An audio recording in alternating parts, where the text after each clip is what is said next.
and what is your relationship to Mouthfeel? I am one of the DJs, one of the creators of Mouthfeel.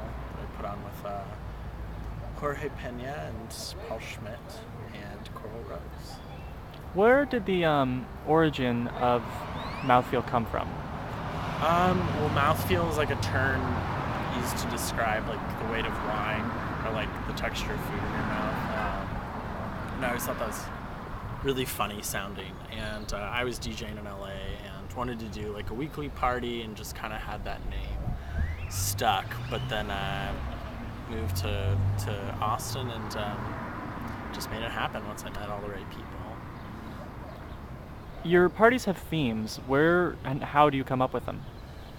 I mean, the original idea was just like queer identity and sexuality, gender is always fluid, and so we kind of wanted our party to kind of reflect that. And you know, a lot of them are just jokes. Like we put the Nito in incognito as just like an inside joke a friend said. But then I'm like, okay, well, let's have a party where everyone wears wigs and mustaches. Mm-hmm. And yeah, it's just us kind of goofing off, and then I take them way too seriously and try to make it a reality. I wrote about you guys last week and said that it seemed like you were the spiritual inheritors of Tuesdays done by the Glitterous.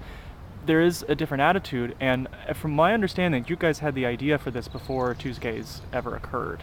Yeah, I hadn't been to Austin before I thought of this, and then the first place I actually went to in Austin was Tuesdays, and I met Jorge and Paul and Coral all in the same night, and none of us remembered it. Good. So it wasn't until months later Appropriate. that I met them again, and I'd be like, yeah, I was like in this pool, and there's this naked girl, and she reminds me a lot of you. And Coral's like, hold on, I think that was me. What is Coral's function? Because she does seem sort of like the hostess of the night. Yeah, she's the hostess. She's kind of like drag 2.0. Because she actually is a woman, right? Right. Well, I don't want to, comment on that. Don't label. Yeah. Okay. She is what she is. But yeah, she just kind of gets the party started and brings like an awesome attitude and just keeps it weird. This is not your only venture, though. What else are you? And you have a nonprofit that you're working on, and developing and using Mouthfeel sort of a marketing aspect of it. Can you talk a bit about it? Yeah, it's called Unite, and it was actually kind of developed in tandem with Mouthfeel. Again, another idea I had in LA before I moved here, and it was a reaction to Prop 8, and it's like a turquoise-colored wedding band that is going to be finished tomorrow, actually. But so you wear this turquoise-colored ring on your ring finger, so people be like, what is that? Or it's just a reminder to start talking about like gay equality and to like spark conversations and just...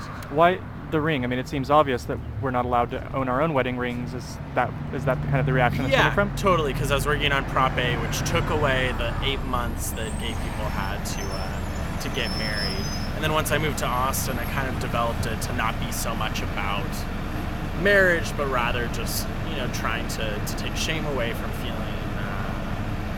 about being gay, and just to make people prouder and excited, and to say that being gay is like really awesome. And so I always thought Unite and Mouthfeel were these two totally different things, because one was more like a do-gooder type of thing, and then Mouthfeel was like this weird, sexy dance party. But then I actually went and saw the James Brown concert on Martin Luther King Day. And what happened was the night after Martin Luther King was assassinated, James Brown was supposed to play a concert in Boston.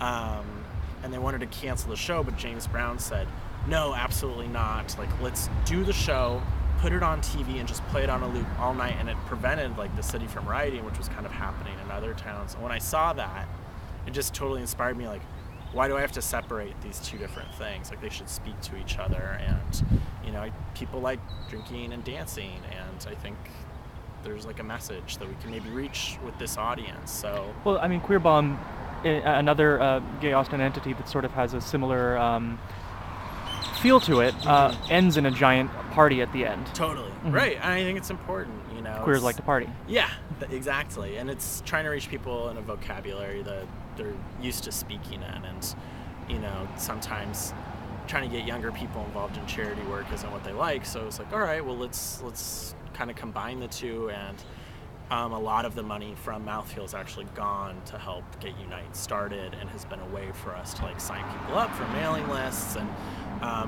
we're doing the launch at Cheer Up Charlie's with all the same people, so that'll be sort of the big event where everyone's coming together, and we're gonna have a wedding themed party and playing disco music, live band. Will Cora Rose be in a wedding dress and or tuxedo? Oh, that's a good idea. I'll try to make that happen. Okay, cool. Appreciate the suggestion. Good. Yeah, no, that'd be great. So, so I think that'll be finally when the two like really merge, and it's sort of like a Mouthfeel party and the launch of like Unite as like this gay activist, queer activist cause.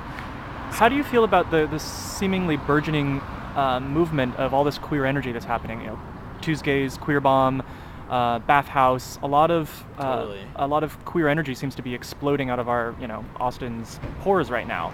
It's awesome. I think I moved here at just the right time, because I was struggling getting these things started in LA, where there are a lot of gay people, but it's just in Austin, people are very inviting to new ideas, and even if you don't have a relationship with the bar or whatever, you can just pitch it to them and they'll be like, all right, let's try it, see what happens. And thankfully the community's been like super supportive, so it's been fun. And I'm friends with some of those guys.